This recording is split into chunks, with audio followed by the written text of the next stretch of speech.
जरा सोचो, तुम बाथरूम में मुंह धोने जाओ पर शीशे में तुम्हारी रिफ्लेक्शन दिखाई ही न दे, यानी तुम्हारा शरीर पूरी तरह गायब हो जाए। कुछ ऐसा ही होता है माइकल के साथ। माइकल इटली में रहने वाला एक आम सा लड़का है। एक दिन वो क्लास में स्टेला नाम की एक लड़की के ठीक पीछे बैठा था जब उनके इलाके की पुलिस इंस्पेक्टर जियोवाना, जो कि माइकल की माँ भी है, वहाँ आ गई। दरअसल वो वहाँ पर इसलिए आई थी क्योंकि माइकल की क्लास का एक लड़का घर से भाग गया था। उसके जाने के बाद अचानक माइकल की नाक से खून टपकने लगा तो वो जल्दी से बाथरूम की ओर भागा, जहाँ कुछ शरारती बच्चे उसे परेशान करने लगे। शाम को होने वाली एक पार्टी के लिए माइकल अपने बचाए हुए पैसों से एक कॉस्ट्यूम खरीदने गया, लेकिन उसके पास पैसे इतने कम थे कि उतने में तो एक चाइनीज सुपर हीरो की ड्रेस ही मिली। उसे वो कुछ खास पसंद नहीं आई, लेकिन फिर भी उसने वो खरीद ली। घर पर आकर उसकी माँ ने उसे भरोसा दिलाया कि वो सच में अच्छा दिख रहा है और उसे पार्टी में जरूर जाना चाहिए। वहाँ माइकल खूब मजे ले रहा था और आज तो उसकी स्टेला से भी बात हो रही थी, जिसे वो मन ही मन पसंद करता था।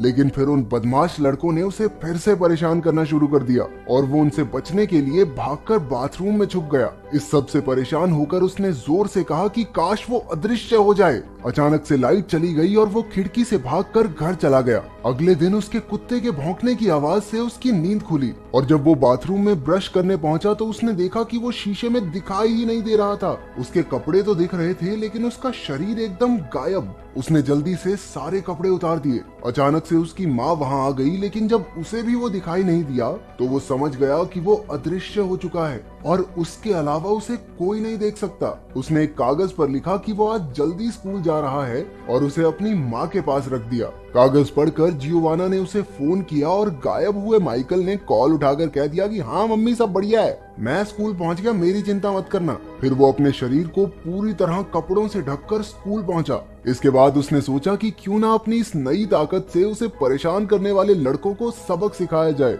वो अपने सारे कपड़े उतार कर स्कूल में घुस गया। क्लास के दौरान उसने उस लड़के की पेंट बॉल गन से उन्हें पढ़ा रही टीचर पर पेंट बॉल की बौछार कर दी, जिसके बाद उस लड़के को सस्पेंड कर दिया गया। फिर वो लड़कियों के चेंजिंग रूम में जाकर उन्हें कपड़े बदलते हुए देखने लगा। शक्तियों का सही मतलब गलत इस्तेमाल हो रहा है। अचानक एक लड़की ने गलती से अपना टॉवल उस पर फेंक दिया और तौलिए ने उसके शरीर का आकार ले लिया।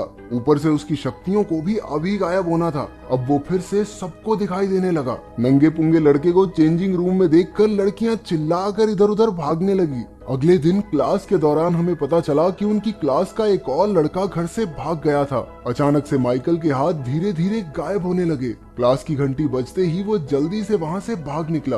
वो अपने पूरे शरीर पर कपड़े लपेटकर घर पहुँचा तो उसकी छोटी बहन कैंडला उसके कमरे में बैठी थी। माइकल ने दीवार की तरफ मुंह करके उसे वहाँ से जाने को कहा, लेकिन कैंडला भी बाहर जाने का नाटक करके उसके कमरे में ही रुक गई। ये सोचकर कि उसकी बहन चली गई, माइकल ने अपने चेहरे से मफलर हटाया और पीछे मुड़ा। उसे देखकर कैंडला डर के मारे चिल्लाने लगी। माइकल ने उसे शांत किया और समझाया कि पता नहीं कैसे, लेकिन उसकी चाइनीज सुपर हीरो कॉस्ट्यूम ने उसे गायब होने की ताकत दे दी है। जब जियोवाना घर लौटी तब तक माइकल अदृश्य हालत में ही था। उसने अपनी माँ को फोन पर किसी से बात करते सुना कि माइकल असल में अडॉप्टेड है और कई साल पहले उसे कोई जियोवाना के घर के बाहर छोड़कर चला गया था। माइकल इस बारे में कुछ नहीं जानता था और वो दुखी होकर बाहर चला गया। जब वो अकेला बैठा झूला झूल रहा था तो स्टेला वहाँ आई। उसे लगा कि वहाँ शायद कोई भूत है, लेकिन वो बिना डरे साथ वाले झूले पर जाकर बैठ गई। क्या साइको लड़की है ये, भूत के पास कौन जाता है? स्टेला ने उसे अपना दोस्त बनने के लिए कहा। इस बात पर माइकल ने भी जमीन पर एक स्माइली फेस बना दिया। वो थोड़ी देर साथ खेले, जिसके बाद स्टेला वहाँ से चली गई। माइकल की नजर थोड़ा दूर खड़े एक आदमी पर पड़ी जो आंख गड़ाए उसकी ओर देख रहा था, लेकिन फिर पता चला कि वो तो असल में अंधा है। रात के समय माइकल स्टेला के घर पहुंचा। वो भी एक अदृश्य दोस्त बनाकर बहुत खुश थी। कुछ देर बाद उन्होंने एक दूसरे को किस किया, लेकिन अचानक माइकल की शक्तियां फिर से जाने लगी। इससे पहले कि स्टेला उसका चेहरा देख पाती वो वहां से भाग निकला। कुछ समय बाद स्टेला जिम्नास्टिक्स हॉल में अकेली प्रैक्टिस कर रही थी जब अचानक किसी ने उस पर एक डार्ट से हमला किया। जल्द ही वो बेहोश होकर गिर पड़ी। अपने घर पर बैठा माइकल ठान लेता है कि अब वो स्टेला को अपनी शक्तियों के बारे में बता देगा। वो अपने कुत्ते को घुमाता हुआ जिम्नास्टिक्स हॉल के पास पहुंचा, जहां उसने मुखौटा पहने एक आदमी को देखा जिसने स्टेला को अपने कंधे पर उठाया हुआ था। माइकल ने उसे रोकने की बहुत कोशिश की। उसके कुत्ते ने तो उस आदमी के हाथ पर काट भी लिया, लेकिन वो आदमी किसी तरह स्टेला को अगवा करके वहां से भाग निकला। कुछ देर बाद पुलिस वहां आ गई और उन्हें समझ आया कि बच्चे घर से भागे नहीं बल्कि उन्हें तो किडनैप किया गया है। स्टेला की आंखें खुली तो वो एक सुनसान कमरे में थी और उसके सर से बहुत सारी तारें जोड़ी गई थी। हम देखते हैं कि वहाँ पर माइकल का एक टीचर भी मौजूद था। उन्होंने स्टेला पर कुछ टेस्ट किए और बाद में बाकी दो बच्चों के साथ एक कमरे में बंद कर दिया। अगले दिन माइकल समुद्र किनारे अकेला बैठा था जब वो अंधा आदमी उससे मिलने आया। वो उसके पूछने से पहले ही उसके सभी सवालों का जवाब दे रहा था, मानो वो आदमी माइकल का दिमाग पढ़ सकता हो। उसने बताया कि उसका नाम आंड्रेज है और वो माइकल का असली पिता है। माइकल ने उसकी बात नहीं मानी और चिल्लाकर कहा कि तुम झूठ बोल रहे हो। लेकिन फिर आंड्रेज ने उसे पूरी कहानी सुनाई। उसने बताया कि वो रूस के एक गांव में रहने वाला एक आम लड़का था, लेकिन एक दिन न्यूक्लियर रेडिएशन के लीक होने की वजह से उनके गांव के ज्यादातर लोग मारे गए, लेकिन जो बच गए उनके अंदर करिश्माई शक्तियां आ गई थी। इस बारे में पता चलते ही फौज ने उन्हें हथियारों की तरह इस्तेमाल करने का प्लान बनाया। वो उन पर खूब अजीबोगरीब एक्सपेरिमेंट्स किया करते। रिपोर्ट्स में पता चला कि आंड्रेज और माइकल की मां के अलावा वहाँ पर कोई भी बच्चे नहीं पैदा कर सकता था। जब माइकल का जन्म हुआ तो वो इन अनोखी शक्तियों के साथ पैदा होने वाला पहला बच्चा बना, लेकिन उसे एक अच्छा भविष्य देने के लिए आंड्रेज और माइकल की माँ उसे लेकर मिलिट्री कैंप से भाग निकले। आंड्रेज माइकल के साथ किसी तरह बच निकला, लेकिन उसकी पत्नी मारी गई। वो जानता था कि माइकल कभी उसके साथ सुरक्षित नहीं रहेगा, तो उसने अपनी शक्तियों के इस्तेमाल से जियोवाना का दिमाग पढ़कर पता लगाया कि वो सच में एक अच्छी औरत है और अपने बच्चे को उसके घर के बाहर छोड़कर चला गया। लेकिन अब मिलिट्री को पता चल गया है कि वो खास बच्चा इसी इलाके में कहीं है। माइकल को अब भी उसकी बातों पर भरोसा नहीं था, लेकिन आंड्रेज ने अचानक से कहा कि वो यहाँ पर और बातें नहीं कर सकते क्योंकि थोड़ी दूर खड़े एक मछुआरे को उस पर शक हो गया था और वो पुलिस को फोन करने वाला है। आंड्रेज ने माइकल को एक सूट दिया जो उसके शरीर के साथ ही गायब हो जाएगा और खुद बड़ी आसानी से उस मछुआरे की याददाश्त मिटाकर वहां से चला गया। माइकल के उस दोगले टीचर से बातचीत के दौरान जियोवाना ने बताया कि उसने माइकल को गोद लिया था। ये सुनकर उसे शक हुआ कि शायद माइकल ही वो खास लड़का है। सच्चाई का पता लगाने के लिए वो माइकल से मिलने उसके घर पहुंचा। बातचीत के दौरान माइकल ने टीचर के हाथ पर कुत्ते के काटने का निशान देखा और वो समझ गया कि वही स्टेला का किडनैपर है। वो एक कमरे में जाकर गायब हो गया और मौका देखकर भाग निकला।